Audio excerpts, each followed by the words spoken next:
അസ്സലാമലൈക്കും.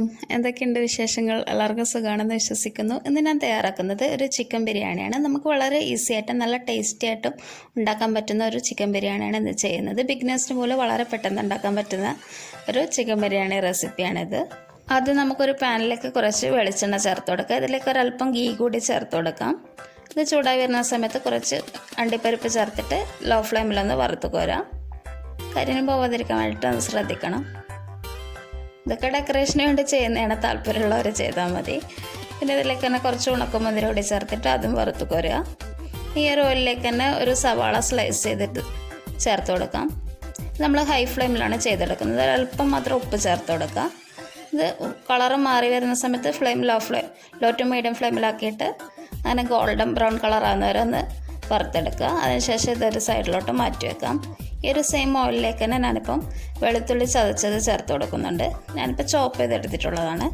അതുപോലെ തന്നെ ഇഞ്ചിയും ചേർത്ത് കൊടുക്കുന്നുണ്ട്. ഇത് ചേർത്തിട്ട് നന്നായിട്ടൊന്ന് വഴറ്റി കൊടുക്കുക. ഞാനിപ്പോൾ ഇത്തിരി ഒരു വലിയൊരു അളവിലാണ് കേട്ടോ മസാല ചെയ്യുന്നത്.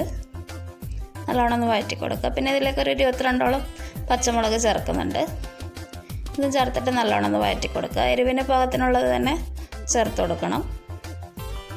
ഇത് ലോ ടു മീഡിയം ഫ്ലെയിമിൽ നന്നായിട്ടൊന്ന് വഴറ്റി കൊടുക്കുക. പിന്നെ ഇതിലേക്ക് ഞാനിപ്പോൾ 10 മീഡിയം സൈസിലുള്ള സവാളയാണ് എടുത്തിട്ടുള്ളത്. ഇതിൽ നിന്ന് ഒരു പിടി മാത്രം ഞാനിപ്പോൾ ആദ്യം ചേർത്ത് കൊടുക്കുന്നുണ്ട്. ഇത് നമ്മളൊന്ന് ഹൈ ഫ്ലെയിമിൽ ഒരു കുറച്ച് സെക്കൻഡ്സ് ഹൈ ഫ്ലെയിമിലൊന്ന് വെച്ചിരിക്കുക. ഇതെന്തിനാണ് ചെയ്യുന്നതെന്നുള്ളത് ഞാൻ പിന്നെ പറയാം. പിന്നെ അതിനുശേഷം ബാക്കിയുള്ള സവാള കൂടി ചേർത്ത് കൊടുക്കാം. ഇതൊരു മീഡിയം ലോ ഫ്ലെയിമിൽ നന്നായിട്ടൊന്ന് വഴറ്റിയെടുക്കണം. അപ്പോൾ നമ്മൾ ആ ഒരു ഇതിലേക്ക് തന്നെ കുറച്ച് പാകത്തിനുള്ള ഉപ്പ് കൂടി ചേർത്തെടുക്കുക. ഇതൊന്ന് അടച്ചു വെച്ചിട്ട് കുറച്ച് സമയം നന്നായിട്ടൊന്ന് വേവിച്ചെടുക്കാം. ഇപ്പോൾ അത്യാവശ്യം ഒന്ന് സോട്ടായി വന്നിട്ടുണ്ട്. പിന്നെ ഇതിലേക്ക് കുറച്ച് മഞ്ഞൾപ്പൊടി കൂടി ചേർത്ത് കൊടുക്കാം. അപ്പോൾ നമ്മൾ ആ ഒരു സവാള ചേർത്തിട്ടുണ്ടാകും. ഫസ്റ്റ് നമ്മളൊരു പിടി ചേർത്തിട്ടുണ്ടായിരുന്നത് നമ്മൾക്ക് ഈ ഒരു അണ്ടിമുന്തിരി ഒന്ന് വറുത്ത് കോരാൻ താല്പര്യം ഇല്ലാത്തവർക്ക് വേണ്ടിയിട്ടാണ് അങ്ങനെ ചെയ്യുന്നത്. അപ്പോൾ നമുക്ക് ഒരു ഉള്ളി മൂത്തിട്ടുള്ള ഒരു ടേസ്റ്റ് ബിരിയാണിക്ക് നല്ലൊരു ടേസ്റ്റ് തന്നെ ആയിരിക്കും. അതിലേക്ക് കുറച്ച് ചിക്കൻ മസാലപ്പൊടി അതുപോലെ തന്നെ 4 തക്കാളി കൂടി ചേർത്ത് കൊടുക്കുന്നുണ്ട്. ഇതും ചേർത്തിട്ട് നന്നായിട്ട് തന്നെ ഒന്ന് വഴറ്റി കൊടുക്കുക. പിന്നെ ഇതിലേക്ക് മഞ്ഞളും ഉപ്പും ഒരു പച്ചമുളകും കൂടി ചേർത്തിട്ടുള്ള ഒരു ചിക്കൻ മാരിനേറ്റ് ഇത് വെച്ചിട്ടുണ്ടായിരുന്നു. അപ്പോൾ അതുകൂടി ചേർത്ത് കൊടുക്കുക. ഇങ്ങനെ ചെയ്യണം നിർബന്ധമില്ല, പക്ഷേങ്കിൽ ചിക്കനിലേക്ക് നന്നായിട്ടൊന്ന് മഞ്ഞൾപ്പൊടി പിടിക്കാൻ വേണ്ടിയിട്ടാണ് ഇങ്ങനെ ചെയ്യുന്നത്. ഞാനിപ്പോൾ ഇതിൽ വേറെ മസാലപ്പൊടികളൊന്നും ചേർക്കുന്നില്ല. ചിക്കൻ വെന്തിട്ടുണ്ടോ എന്നുള്ളതൊന്ന് ചെക്ക് ചെയ്യാം. ചിക്കൻ അത്യാവശ്യം വെന്തിട്ടുണ്ട്, എന്നാലും നല്ലോണം സോഫ്റ്റായിട്ട് കിട്ടുന്നവരെ ഞാനിപ്പോൾ അത് ചെയ്തെടുക്കുന്നുണ്ട്. അപ്പോൾ കുറച്ച് സമയം കൊണ്ട് നന്നായിട്ടൊന്ന് വേവിച്ചെടുക്കുക. ഒരല്പം കൂടി ഉപ്പ് ചേർത്തിട്ടുണ്ട്. ഇനി ഇതിലേക്ക് ഒരല്പം കുരുമുളക് കൂടി ചേർത്ത് കൊടുക്കുക. ഇത്തിരി എരിവ് കുറവ് കാണുന്നുണ്ട്, അതുകൊണ്ട് ഞാനിപ്പോൾ 3 പച്ചമുളക് കൂടി ചേർത്തിട്ടുണ്ട്. മൊത്തത്തിൽ ഞാനിപ്പോൾ 25 പച്ചമുളക് ചേർത്തിട്ടുണ്ട്. ഇതും ചേർത്തിട്ട് നന്നായിട്ടൊന്ന് വഴറ്റി കൊടുക്കുക. പിന്നെ ഒരല്പം ഗരം മസാലപ്പൊടി കൂടി ചേർത്ത് കൊടുക്കാം. ഇതിപ്പോൾ വേറെ മസാല പൗഡേഴ്സ് ഒന്നും യൂസ് ചെയ്യുന്നില്ല.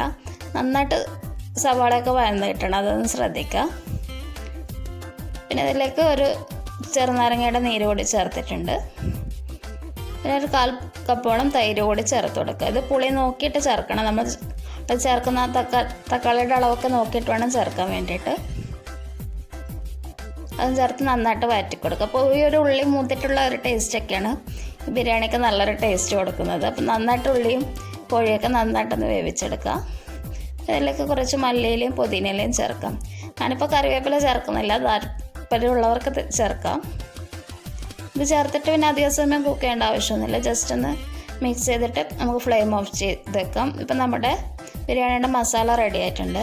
ഇപ്പം ബിരിയാണിയിലേക്കുള്ള റൈസ് പ്രിപ്പറേഷനും അതിൻ്റെ ദം പ്രോസസ്സൊക്കെ ഡീറ്റെയിൽഡായിട്ട് മുമ്പ് നമ്മളൊരു ഫിഷ് ബിരിയാണിയുടെ വീഡിയോ ചെയ്തിട്ടുണ്ടായിരുന്നു. ആ ഒരു വീഡിയോയിൽ ഡീറ്റെയിൽഡായിട്ട് കാണിക്കുന്നുണ്ട്. അപ്പോൾ താല്പര്യമുള്ളവർ അതൊന്ന് ചെന്ന് കണ്ടു നോക്കുക.